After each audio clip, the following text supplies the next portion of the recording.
Picha linaanza kaka mtu amedondoka chini, huku dada akaanza kulia, akalia kwa sauti huko ikitafuta msaada. Lakini kaka ndo hivyo akawa amebebwa na ile jini kubwa. Dada akaanza kumpepea pengine kaka yake atarudi, lakini ndo hivyo alikuwa kashampoteza. Huku shuleni jamaa akawa ameleta msaada. Akaanza kuwagawia wanafunzi biskuti na vitu kadha. Madam akawa anamshukuru jamaa. Jamaa akawa anamueleza kwamba madam hivi kwake ni vitu vya kawaida, so inabidi tu amzoee, atakuwa analetea msaada kila siku. Mara ghafla madam akaja kuitwa, madam huku wanafunzi wamedondoka. Na kweli wanafunzi wakaanza kugalagala. Madam alipofika akashangaa, kweli wanafunzi wengi wamedondoka chini, wanagalagala na mapepo.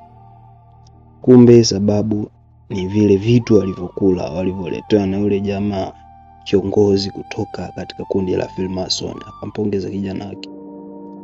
Tukija upande wa pili, jamaa alikuwa na tamaa ya kupata hela, naye ikawa ni zamu yake kuapishwa.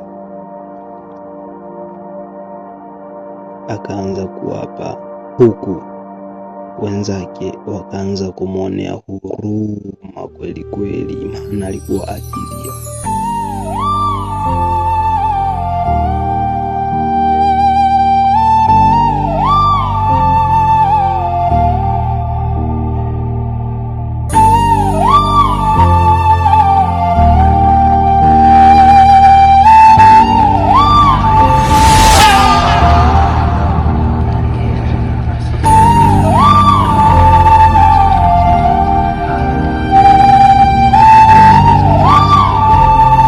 Chama Kaniki.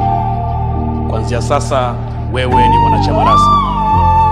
Hivyo nenda kaenjoy maisha ya utajiri Kaniki. Asante mkuu.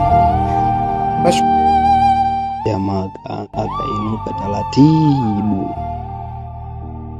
akaitikia kwa hofu kweli. Jamaa likacheka. Lakini jamaa ndo hivyo akawa amepata mafanikio, akawa amejenga nyumba kubwa kweli, na mke wake alifurahi kweli. Lakini akawa anamuuliza kwamba hii nyumba ni yetu kweli au inakuwaje? Jamaa akamwambia usiwe na wasiwasi, hii nyumba ni yetu kuanzia sasa.